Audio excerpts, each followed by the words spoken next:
This is the OTB Television Network, a service of Capital District Off-Track Betting.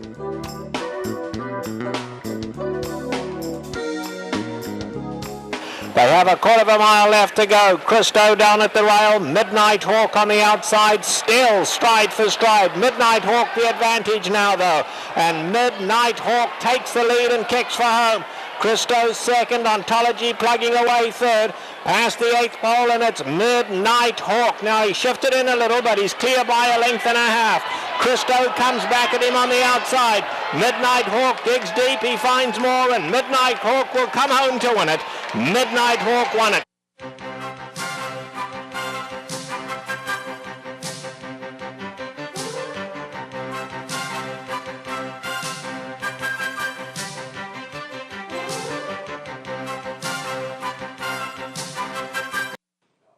Good morning, everyone, and welcome to Down the Stretch. I'm Mark Cassano. On this morning's show, the return of Revolutionary.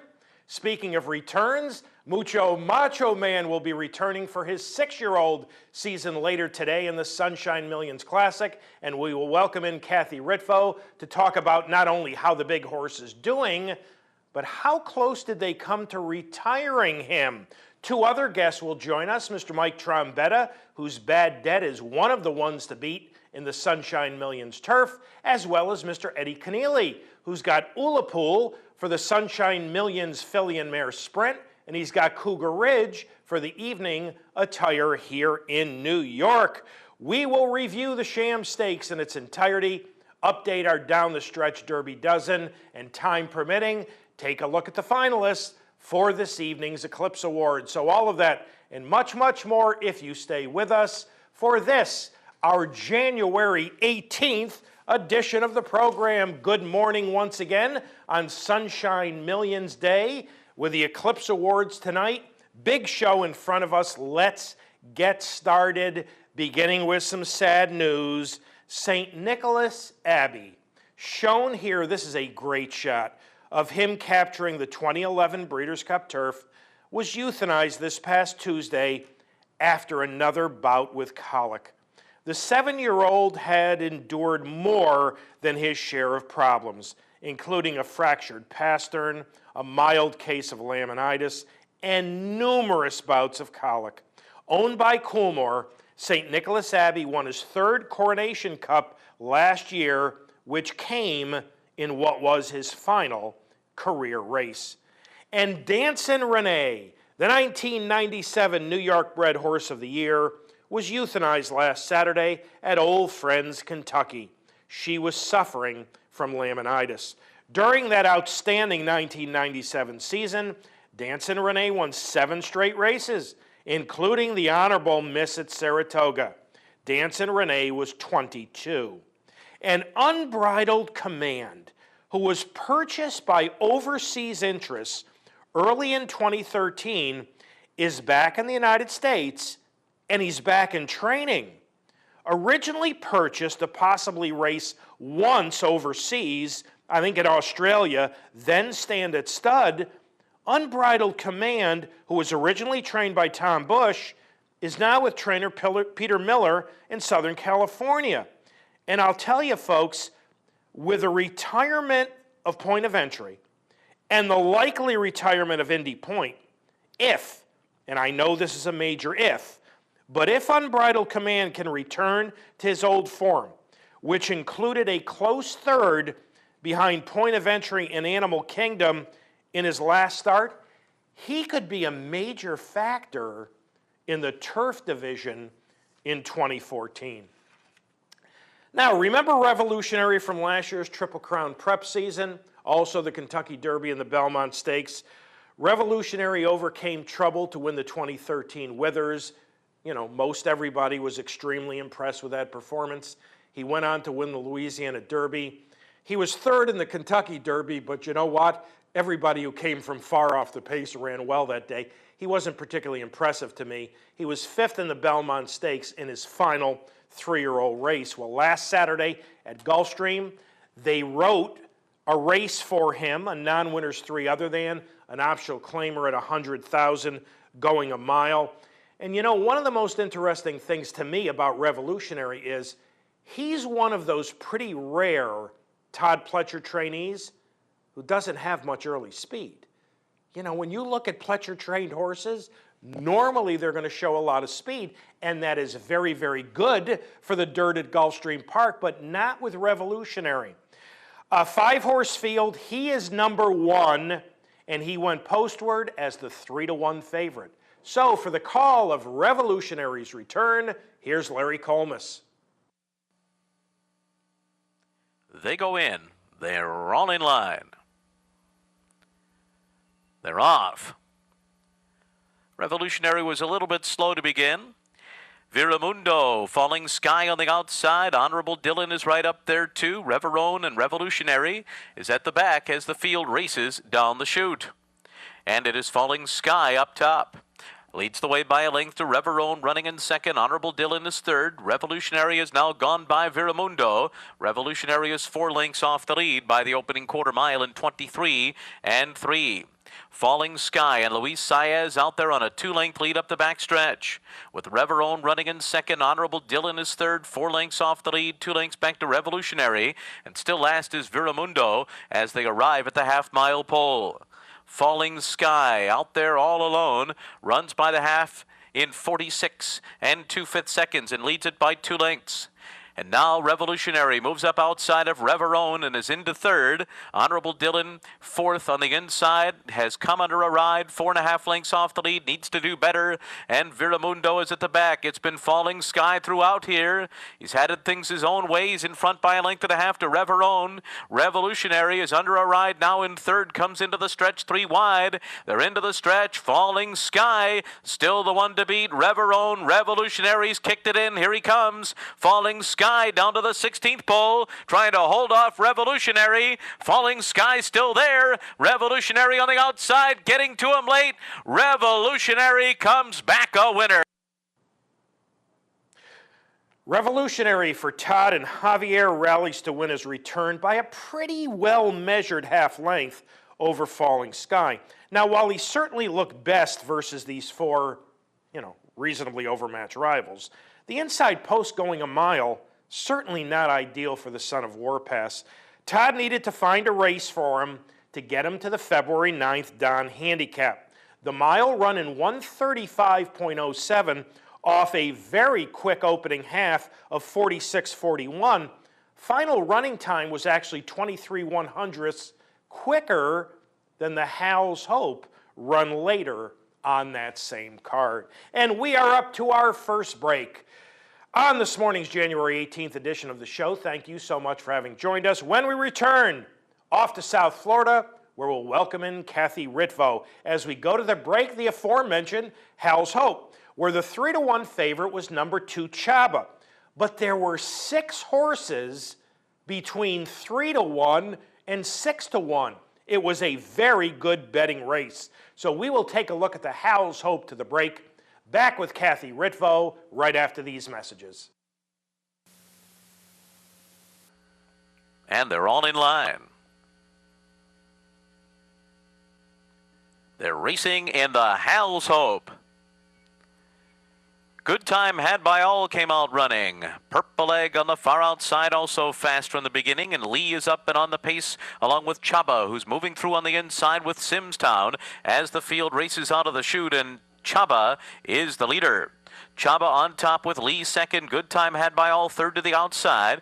Then comes Simstown, followed by Jackson Ben, neck and neck, and Purple Egg. They're all separated by 3 lengths, and it's a large gap, 5 lengths more, back to Uncaptured and Strike One. 24 flat was the opening quarter. It is not a fast pace at all, and Chaba is the front runner. Lee a half length behind. Good Time Had by All third. Simstown fourth on the inside. Then Jackson Ben, neck and neck, a 4 wide Purple Egg at the half-mile pole, only 3 lengths off the lead, and it's 5 lengths more back to Strike One and Uncaptured. 47 flat for the first half mile of the Hal's Hope. And it's Chaba on the inside, fighting for the front with Lee alongside. Good Time Had by All third. A 4 wide Purple Egg is fourth. Simstown fifth on the inside. Then Jackson Ben, neck and neck. Uncaptured is getting closer, but is 4 wide. And strike one is last, and they're into the stretch. And Lee has taken the lead. It's Lee in front. Chaba to the inside, tries to battle on in second, but Lee's got the lead. Jackson Bend is also gaining ground. It is Lee in front, close to home. Jackson Bend is second best as Luis Saez wins his 1,000th victory with Lee in the How's Hope. Jackson Bend was second, then neck and neck and Uncaptured.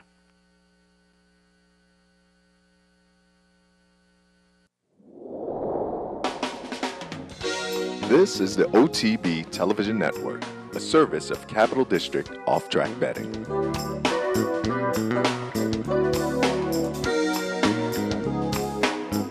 Here in upstate New York, no one provides bettors with more wagering options than Capital OTB. Our network of branch and easy bet locations stretches from the mid-Hudson Valley all the way to the Canadian border and west to central New York. So whether you need to place a bet, fund your Capital Bets account, or watch the next big race, all the action is just around the corner. A full list of our branch and easy bet locations can be found online at capitalotb.com. Capital OTB, the better and most convenient choice for wagering in upstate New York. Welcome back to Down the Stretch, everyone. I'm Mark Asano, and Lee, first-time Bill Mott, Luis Saez by 3 1/4 over Jackson Bend and neck to capture the How's Hope. Our first guest this morning, we have been talking to her about Mucho Macho Man since very late in his 2-year-old season back in 2010.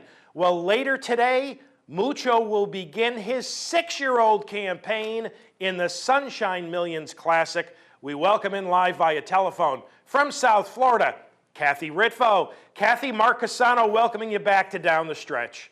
Thank you. Good morning. Well, it's always nice to have you, Kathy. $5.5 million later and the Breeders' Cup Classic under his belt. We're still talking about Mucho, and that's great. Kathy, following his victory in last year's Classic, it wasn't a given that he was going to come back and race as a 6-year-old. Let's talk about some of those discussions, beginning with the Reeves, Dean and Patty Reeves, the owners. Kathy, I know how you voted for this. What were their thoughts about bringing Mucho back for a 6-year-old campaign? You know, having him back is amazing. After the Breeders' Cup, I always let the horse tell us. The racing manager, Finn Green, and myself, we always let the horse tell us what he needs to do. So we brought him back to Florida, and, you know, we took step by step and evaluated the horse and just watched him after the race and talked with Dean and Patty, Mr. and Mrs. Reeves, about, you know, how the horse was doing and how, you know, all the things that we needed to check for him were coming out, and everything just seemed to be perfect. And he's a happy horse. He was eating really well when we came back. So we talked in stages. You know, his blood work was really well after the race, and you know, he was eating really good, and his legs looked great. He looked happy training again. We had to take him back pretty soon after he came out of his race. He was back to the track within a week, and he just seemed happy. So, you know, we just took the lead from him. We let him lead, and we followed.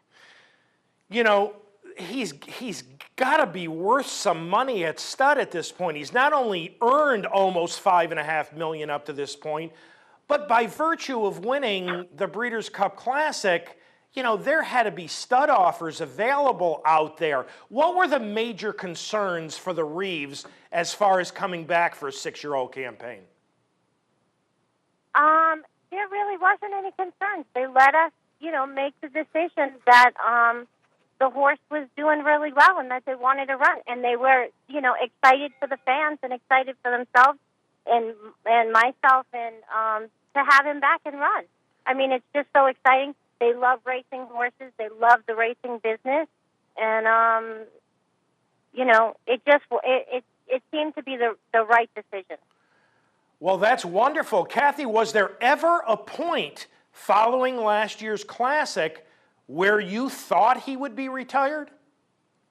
I didn't, because he just, you know, he was showing the right signs. It just took us a little while to get there. you know, to get him perfect again.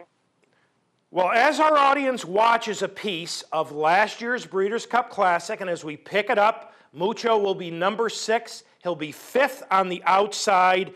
Kathy, how much do you think the fact that the Breeders' Cup will again be at Santa Anita this year, obviously a racetrack that Mucho loves, do you think that played at all into the decision to have him come back and run? You know what? It helps because in California it doesn't rain. So it definitely helps. It helps us being there. And, you know, he does like the track. He likes a lot of different tracks, though, too. Not just Santa Anita, but we have good weather there. And, you know, we'll hope it's like that again next year. Kathy, last time we spoke was just 1 week after the victory in the Breeders' Cup Classic, and you said to us you weren't sure it had sunk in yet. Well, you've had some time to think about things. You won one of the greatest races in the world, and in the process became the first female trainer to ever win the Breeders' Cup Classic. How much does that mean to you? It's amazing. I watch the race. I watch the race still every day, and you know, every day since we won it. And he's just a great horse. I'm just so proud of him, and you know, honored to be a part of the team, Mr. and Mrs. Reeves and Ben Green, and you know, my assistant and the rider. And if it wasn't for everybody, you know, doing their job perfectly, we couldn't have helped him the best we could to get where he is today. So I'm just honored to be a part of such a great horse as he is. And since the Breeders' Cup Classic, Mucho Macho Man voted the Secretariat Vox Populi Award as the people's favorite horse. And Kathy, anytime you get an award named for Secretariat, you know that's big-time stuff. The Breeders' Cup Classic, the NTRA Moment of the Year, what's that kind of stuff mean to you?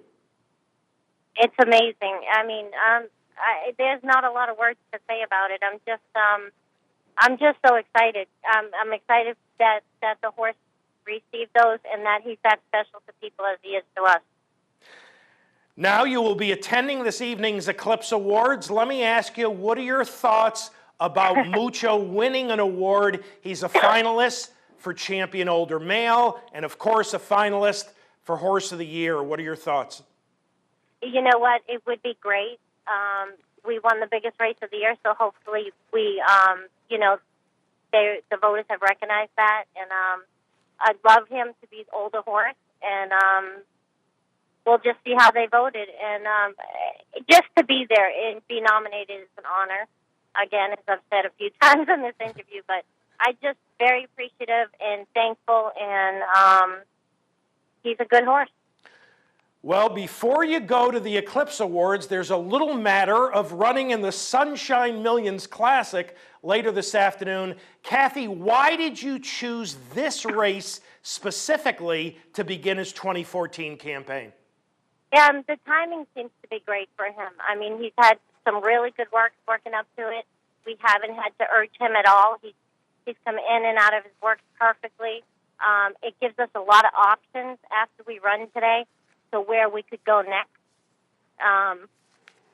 It seems to set him up for success as long as, you know, all goes well today. Now, I know you don't like to look beyond the task at hand, but you touched upon some possible options. Tell us what some of those options are, and at this point, Kathy, what are the chances that you'll go to Dubai with him? He's never run on a synthetic racetrack. Well, we do have a lot of options. We have different surface options and, you know, different racetrack options. And we had him actually in Fair Hill. So when it would rain, he worked fantastic on the Tapeta a few times. So that definitely doesn't bother me at all, you know, if we would make the choice to go to Dubai. So if he runs well this afternoon, which we are all expecting, and he comes out of the race well, Dubai is how would you rate it? It's a legitimate chance to go to the World Cup? It's an option. It's just an option right now. Kathy, sometimes as horses get older, they get smarter and they change their way of training. I mean, have you noticed anything at all about the way Mucho is training that would be different from past years? If anything, maybe just a little more relaxed and, a little more happy. He's actually very, very happy. I mean, still 6 years old and he's playing and carrying on. He just has a good time. Well, I've got to think that makes you very happy. And Kathy, we are all thrilled that Mucho is back for a 6-year-old season. Good luck later this afternoon, although I don't think you'll need a lot of it, in the Sunshine Millions Classic. Good luck with the Eclipse Awards later this evening. And as always, we thank you for having joined us this morning on Down the Stretch. Thank you. Thank you for having me. Thank you, Kathy Ritvo, ladies and gentlemen. And, folks, it's one thing if you're a gelding to come back as a 6-year-old. I mean, that's wonderful, and that happens quite often. But, when you're a complete horse and you're worth quite a bit of money, I think this was wonderful for the Reeveses and racing manager Finn Green to make the decision, along with Kathy, to have him come back and race. And you heard Kathy say, even though he's never raced on synthetic, and that surface at Maidan can be a little tricky, just ask Bill Mott when it comes to Royal Delta, he's trained well over the Tapeta at Fair Hill, so that sounds like a pretty strong option. So we'll see how Mucho Macho Man goes in this afternoon's Sunshine Millions Classic. And we are up to our next break. When we return back to South Florida, where we'll welcome in Mr. Mike Trombetta. As we go to the break, the San Pasquale. And the co-favorites at 2-1, number 2, Blue Skies and Rainbows, and number 6, Rousing Sermon. Both trained by Jerry Hollendorfer. So we will take a look at the San Pasquale to the break. Back with Mike Trombetta right after these messages.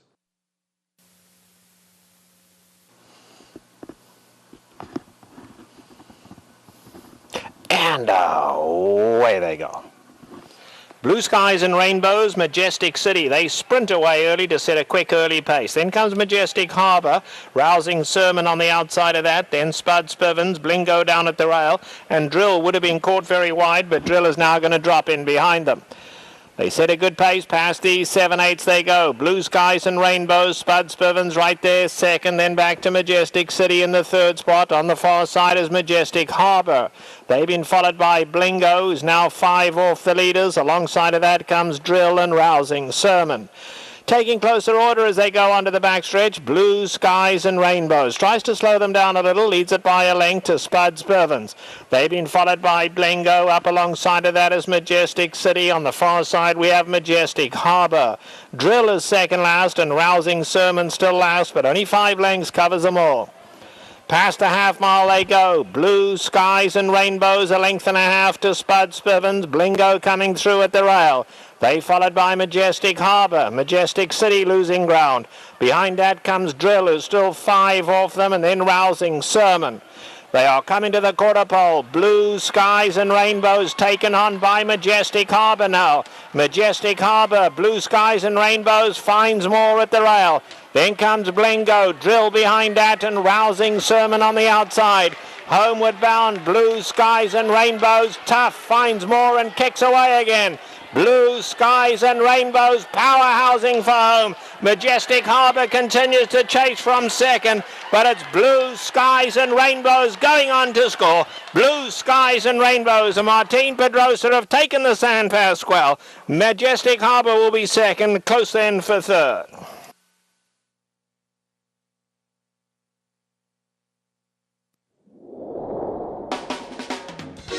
This is the OTB Television Network, a service of Capital District Off-Track Betting.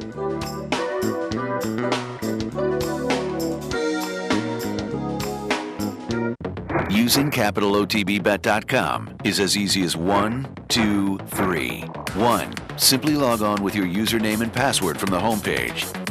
2. Fund your Capital OTB account through our Easy Money, Green Dot, or Visa MasterCard options.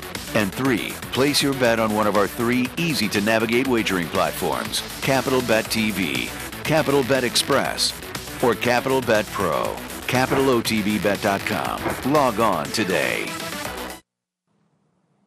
Welcome back to Down the Stretch, everyone. I'm Mark Casano. My thanks to Kathy Ritvo for having joined us, and Blue Skies and Rainbows for Jerry Hollendorfer and Martine Pedroza, wire to wire by a length and a quarter over Majestic Harbor to win the San Pasquale. Next guest this morning will be sending out one of the favorites for this afternoon's Sunshine Millions turf at Gulfstream. Ladies and gentlemen, joining us live via telephone, the trainer of Bad Debt, Mr. Mike Trombetta. Mike, Mark Casano welcoming you back to Down the Stretch. Thank you. Nice to see you. Mike, always nice to have you on. As our audience watches Bad Debt's victory back in November in the Millions Turf Preview, and as we pick it up for our audience, he'll be stalking second on the outside. Mike, this was his only victory of 2013. Yet while he went only 1 for 11 last year, he seemed to race very consistently throughout the year. Talk about that if you would. Well, it's kind of like the baseball player that didn't hit a lot of home runs, but he got on base most every time. So, he's hard to get too mad at. Mike, he's got a career turf record of 12 for 38, which is obviously very, very good. But he's now 7 years old. Mike, has he lost a step or two at his age? Actually, looking at his numbers that he runs, whether you look at buyer numbers or the Thorough sheets or what have you, he's basically his last 4 or 5 starts have pretty much been career best, which is very remarkable, obviously. Mike, in a moment, we're going to have a shot of him on the screen. Would you take a moment to describe him physically for us and tell us, is he a sound racehorse?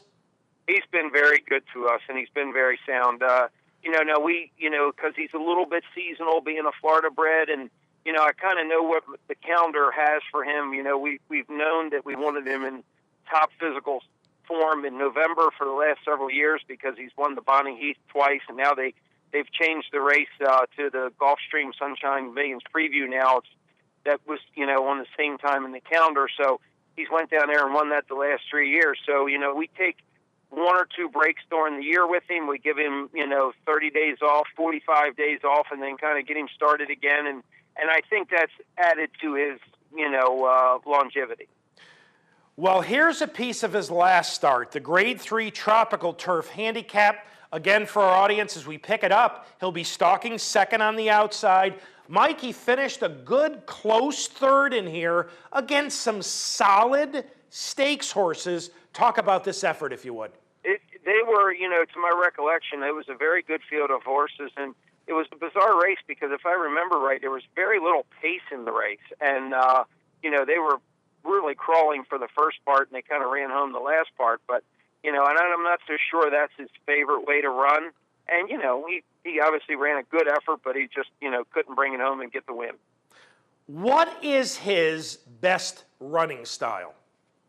I think, like with so many turf horses, they like to have a target, and they like to have a little, they like to have a target to run at, something to run at through the stretch that might be laboring a little bit. And, sometimes you get that, sometimes you don't. And in that particular race, they were really going easy up front, and he was close enough, but then they kind of sprint off and sprint home the last 3/8 of a mile, and, that's a little bit of a different race. And, that works better for some than others. He has had 4 works since that third in the Tropical Turf. How's he been training up to this afternoon's race? He's trained well. His first 2 works off of that race, we knew we had some time to kill. We just gave him some soft maintenance breezes, and then we picked up the heat a little bit. I think he worked 5/8 in a minute, and then he came back and he blew out in 48. So, his last 2 works have been, pretty sharp. In addition to Bad Debt in the Sunshine Millions Turf, you're going to be running Harbinger of Things in this afternoon's third at Gulfstream, high price claiming event. Unfortunately, she drew a very poor post. How's she doing? She's doing good, and the post won't hurt her so bad because she kind of got to take her back to rate anyway and just try to get a good trip. she's a little better than what it looks like on paper. I mean, the horse in the Claiming Crown, the filly of Chad Brown's, I believe it is, Dean Allen's kitten, she's very good and darn near unbeatable in those races. And, to have to try to run with that type is rather difficult. And, it'd be a competitive race today, but I don't think it's as difficult of a race. Well, Mike, as always, we appreciate your time. Thank you so much for having joined us this morning on Down the Stretch. All the best with Bad Debt later this afternoon in the Sunshine Millions Turf, and we hope to be speaking with you again very soon. Thank you very much. Thank you. Mike Trombetta, ladies and gentlemen. And we are up to our final break. When we return, Mr. Eddie Kenneally will join us as we go to the break. The Fort Lauderdale on the proper surface. 6-5 favorite, number 6, Summer Front. Now, this is a 1.16 turf race with a rail at 96 feet. I got an email earlier this week from William, and he asked me about pace in the turf races at Gulfstream. Well, folks, they can place the rail in so many different positions that the only way you can accurately compare pace in turf races is compare those races where the rail is set at the same distance. So, earlier on the card last Saturday, there was a high-price claimer run at 1.16 with a rail at 96 feet. They went 48.80 to the half and 112.63 to 3/4. So think about those fractions as you take a look at the Fort Lauderdale. So we'll take a peek at the Fort Lauderdale to the break. Back with Eddie Kenneally right after these messages. They're all in line. They're racing in the Fort Lauderdale, and an awkward start for Yarrow. It is How Great out for the lead. There goes Utley to the outside and Tetradram from the inside. And now Yarrow, who did not come out smoothly, is up to join them. And these four are right together as they move for the turn. Then the favorite Summer Front, who's down on the rail just inside of Nicky Sandcastle. After that, Slumber and Mucho Macho. It is Tetradram on top. Luis Saez and Tetradram lead the way to the backstretch. A length and a half to How Great in second. Yarrow is third. The first quarter was an easy one, 25 seconds flat. Then a hard-held Summer Front. Fourth on the inside, 4 off the lead. Utley is next. Nicky Sandcastle has 6 lengths to make up at this stage. Then Slumber, followed by Mucho Macho, who's lingering at the back now. 11 lengths off the lead as they continue their way up the backstretch. Tetradram out there by 2.5 now. Runs a half in 49 seconds flat. How Great is second, Yarrow third, Summer Front. Still hard held, fourth on the inside. It's going to need a way through. Then Utley, Nicky Sandcastle is next. Slumber is moving up on the outside of horses, and Mucho Macho. Tetradram up top. How Great attacks Utley, swings up on the far outside, and then comes Yarrow's Summer Front, still in behind horses in fifth, Nicky Sandcastle, and they're into the stretch, and it is still Tetradram in front. Summer Front's got a clear run at him now. Tetradram reaching for the wire. Summer Front on the outside, Nicky Sandcastle third. Summer Front, Tetradram fighting on the inside. Summer Front and Joe Bravo have won. Tetradram was second, and then Nicky Sandcastle and Slumber.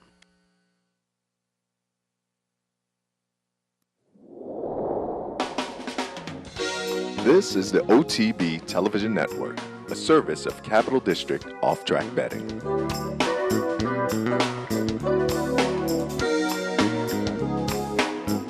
Missed one of our TV shows? No worries. Now you can catch all your favorite programs online. Simply log on to CapitalOTB.com and click on the YouTube link at the bottom of the homepage. And look for our new podcast coming soon. CapitalOTB.com. Log on today.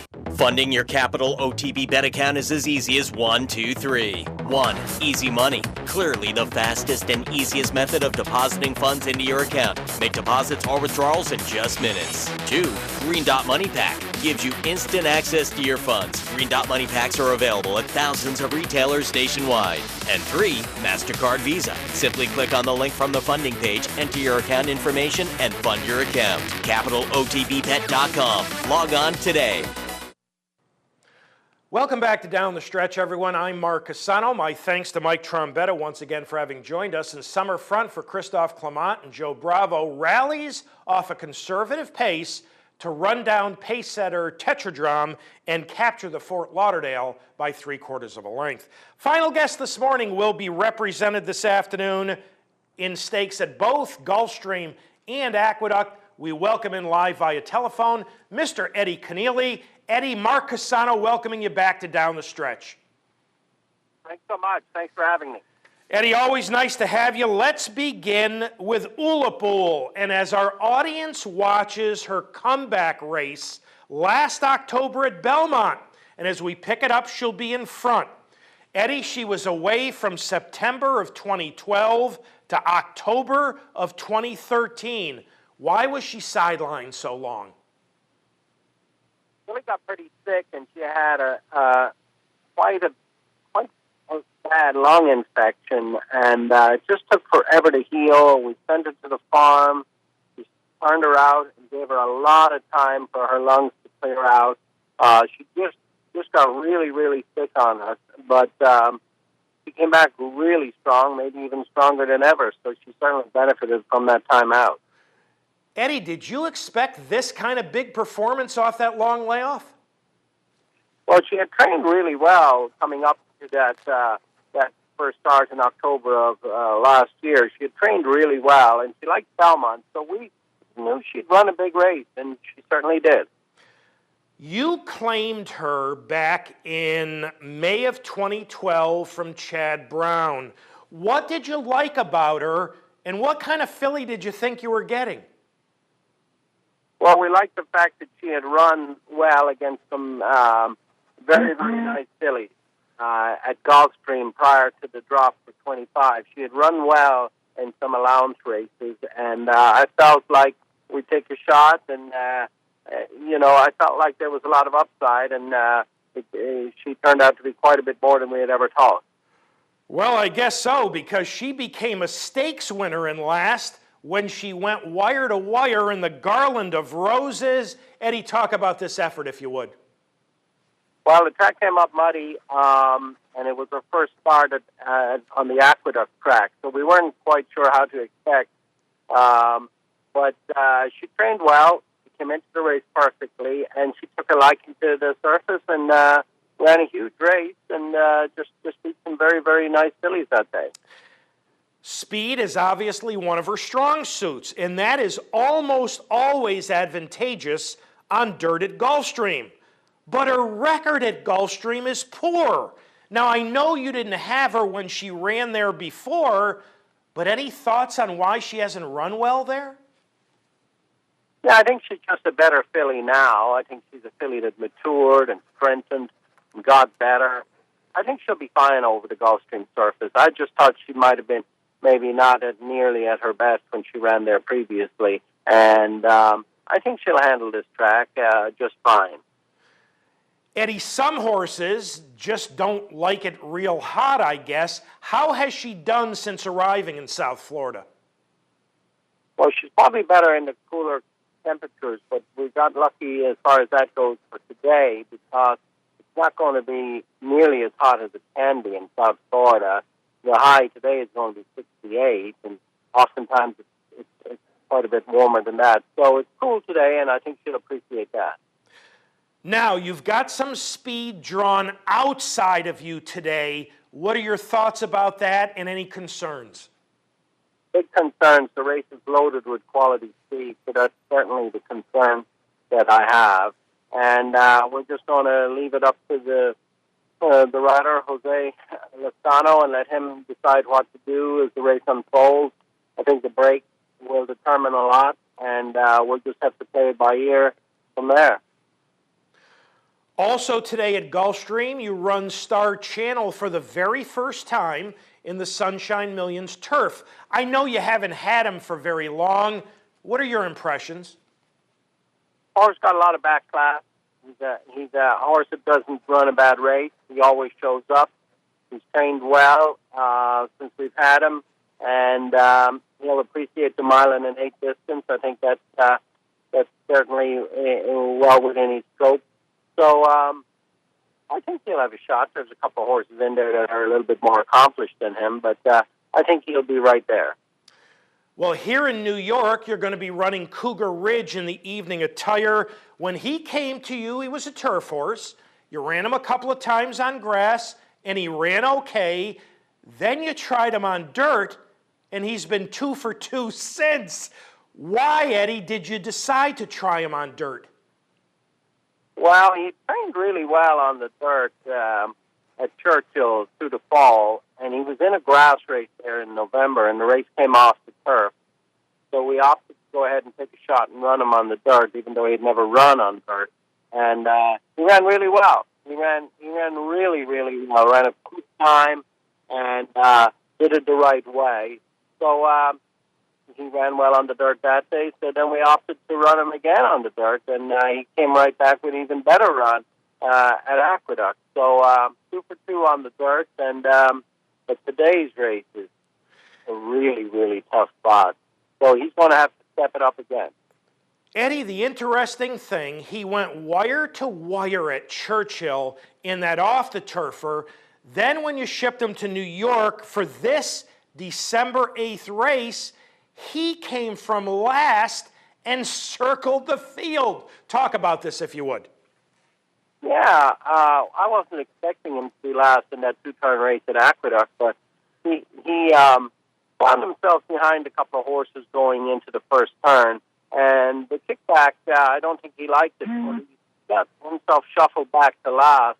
Didn't care to run into the dirt for the first part of the race and lost his position totally. But then he got brave going down the backside and got a little bit more accustomed to the dirt, hitting him in the face. And he was brought out wide then on the turn, and he made a huge move when he didn't get all that dirt stick in his face. And, yeah, like you said, he came from dead last, which was totally different than his first dirt race, but it worked. Okay, this afternoon, unfortunately, you drew a poor post. Does Cornelio take him back and try to make that run from the back of the pack, or does he use a little bit of his early speed to try to get a position? Taking from the outside, I think you have more options, so we're just going to, again, let him break away from there and not take him back, I believe, and just let him be wherever he's comfortable. And if he's got plenty natural speed, so if he wants to be up close to the pace, we're going to let him. It just depends on how he breaks, and we'll just take it from there. So no real instructions, but we certainly won't be taking him back. It's just up to the horse himself how he wants to be positioned in the race.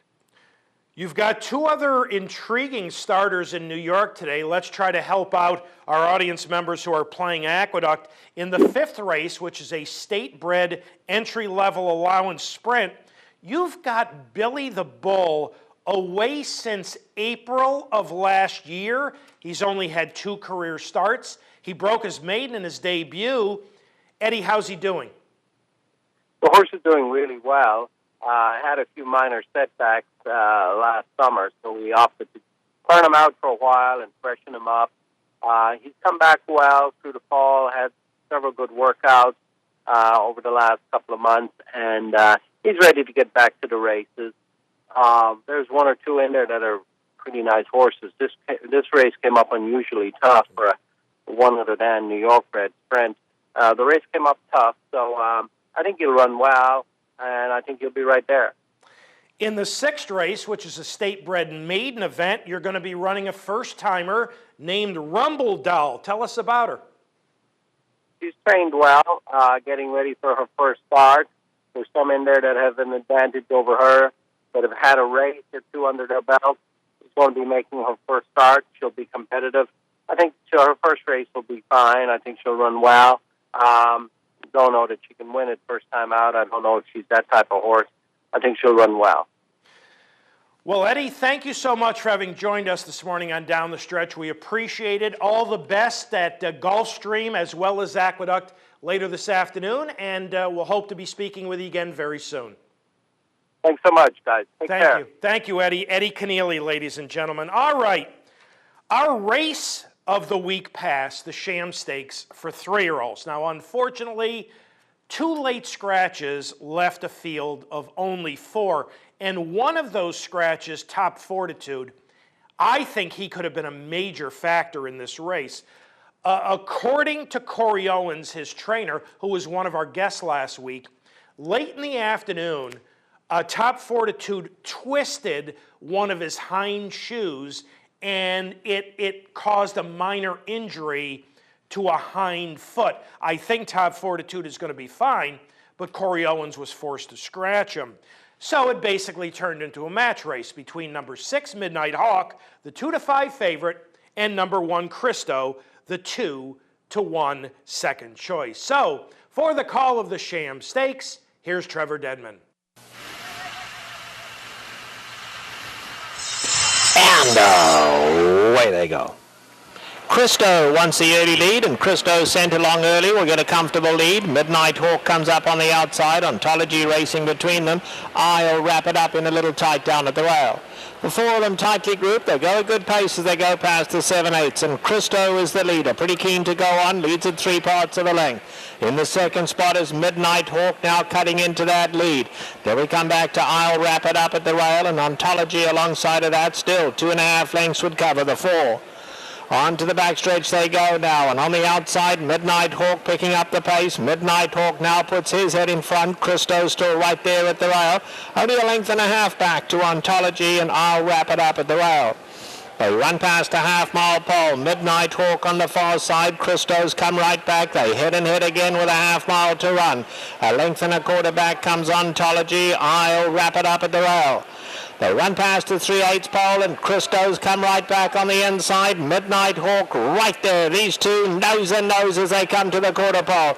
Ontology's trying to hang tough in third. I'll Wrap It Up drops out. They have a quarter of a mile left to go. Christo down at the rail. Midnight Hawk on the outside. Still stride for stride. Midnight Hawk the advantage now, though.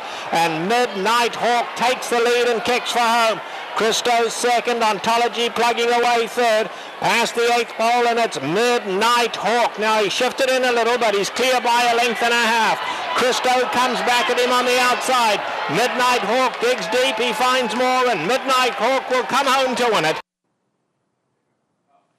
Midnight Hawk for Bob Baffert and Mike Smith removed blinkers off an impressive debut, prompted Christo throughout, and despite showing greediness through the stretch, captured the Sham by a length and 3/4. Now, I'm not sure racing on the pace is what Bob Baffert wants for this very big son of Midnight Loot. But when the only colt in the race you have to worry about is the speed, well, you've got to keep him company. The early fractions were fast, 46.33 to the half. Folks, that was more than a second and a half faster than the San Pasquale. Now, I know the San Pasquale was 1 1/16, but that's older stakes horses. And 1:10.50 for the first 3/4, 1.7 seconds faster than the older stakes horses. Now, the final quarter was run in a rather pedestrian 25.98, but I'm not overly concerned with that. That's only his second career start. Mike Smith said, you know, the colt got spooked in the lane when he heard the noise from the crowd. This is a big, talented colt who's just learning what it's all about. And Baffert says that he can handle a lot of racing. So I had him number 4 on my Derby list off his maiden victory.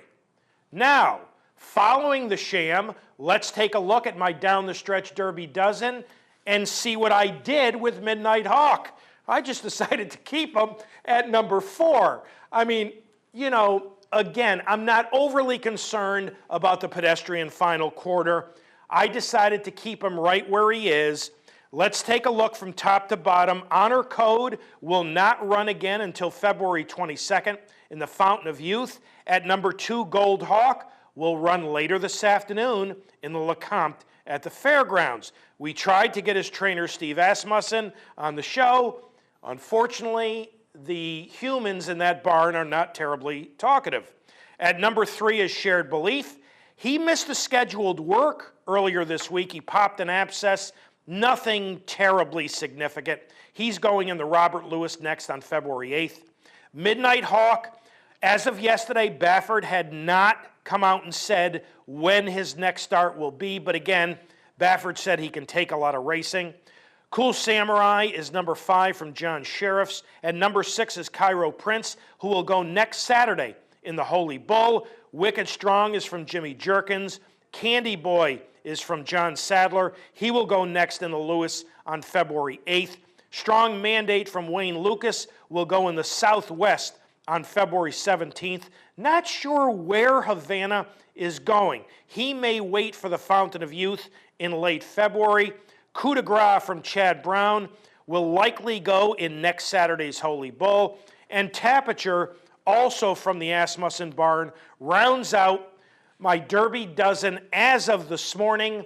We are just 15 weeks from the run for the Roses. Well, this evening at Gulfstream Park, the Eclipse Awards, where the champions of 2013 will be announced. They will be honored.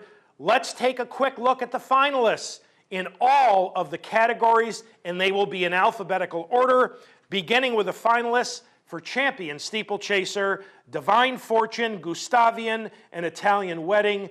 And I will now foolishly attempt to predict the winners in all 17 categories. I'm going to pick Divine Fortune to win this. Now let's take a look at the 2-year-olds. For champion 2-year-old male, we have Havana, New Year's Day, and Shared Belief. I think Shared Belief, in a little bit of an upset, is going to win.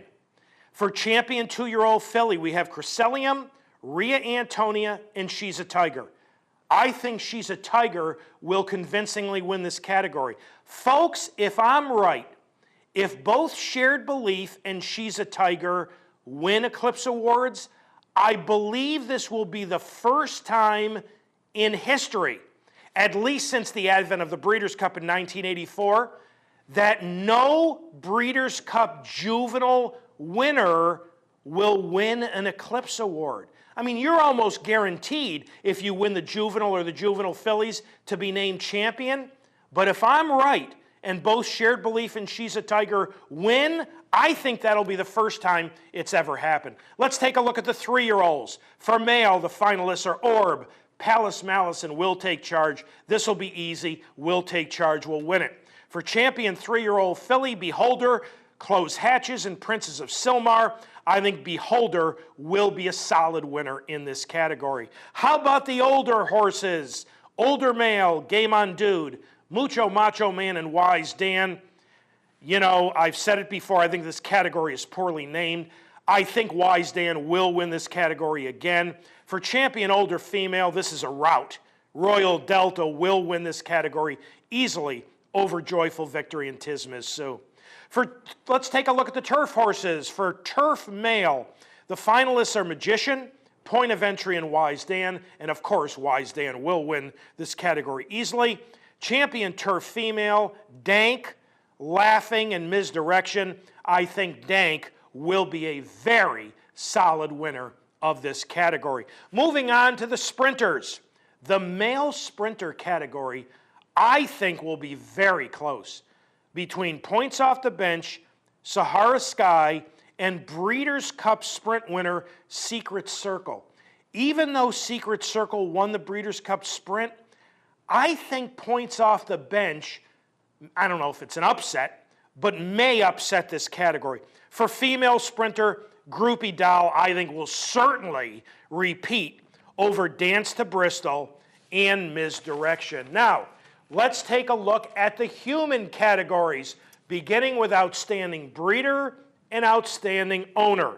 The finalists for Outstanding Breeder, Adina Springs, Morton Fink, the breeder of Wise Dan, and Ken and Sarah Ramsey.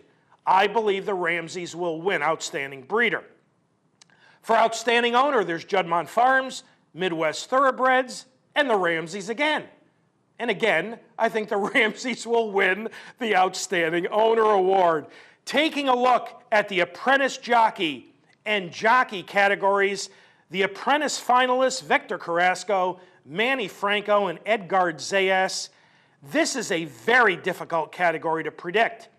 I think Victor Carrasco may win In fact, I'm predicting he will win because he was number one in purse earnings, and a lot of voters look at that. For jockey, no Mike Smith is a finalist. Javier, Joel, and Gary Stevens. I think Javier Castellano is going to win this because the way the statistics were sent to us as voters, Javier won $26 million, and it was considered a record. Well, you know what? If you count Joel Rosario's money won from the Dubai World Cup, and why shouldn't you count that? He won $27 million, but it wasn't sent to us as voters that way. So I think Javier Castellano will win this award. For the outstanding trainer, the finalists are Bob Baffert, Bill Mott, and Todd Pletcher, and I believe Mr. Pletcher will win this category pretty handily. And then there's the gold statue, the big award for the 2013 Horse of the Year, and the finalists for Horse of the Year are Mucho Macho Man, Will Take Charge, and Wise Dan, and I believe Wise Dan will win this award once again. Now, you can watch the Eclipse Awards this evening if you have HRTV, or I believe you can go to drf.com online and they will have the Eclipse Awards. Now, we did this each of the last several years. If you don't watch the Eclipse Awards tonight, when you wake up tomorrow morning and you pick up the newspaper, for those newspapers who still cover racing, this will be the headline and the subhead. Wise Dan repeats as Horse of the Year and Will Take Charge, and Beholder named champion 3-year-old. So there's our prediction for some headlines in Sunday morning's newspapers, again, for those newspapers who still cover thoroughbred racing. All right, time to wrap things up and time to thank all the folks who helped get this week's show on the air. Here at the studios of the Clubhouse Racebook in Albany, our associate producer Julie Hoxie and Brian Dorenzo. Back in the control room in Schenectady, Pat Peretta directed and handled pre-production, Dan Hayes on audio. Thanks to this morning's guests, Kathy Ritvo, Mike Trombetta, and Eddie Kenneally. And thanks, as always, to you for having joined us. Ladies and gentlemen, enjoy all the racing action this weekend at Capitol. Enjoy the Sunshine Millions this afternoon at Gulfstream. Enjoy the Eclipse Awards this evening from South Florida. Have a wonderful upcoming week. And from all of us here at Down the Stretch, we'll see you next week.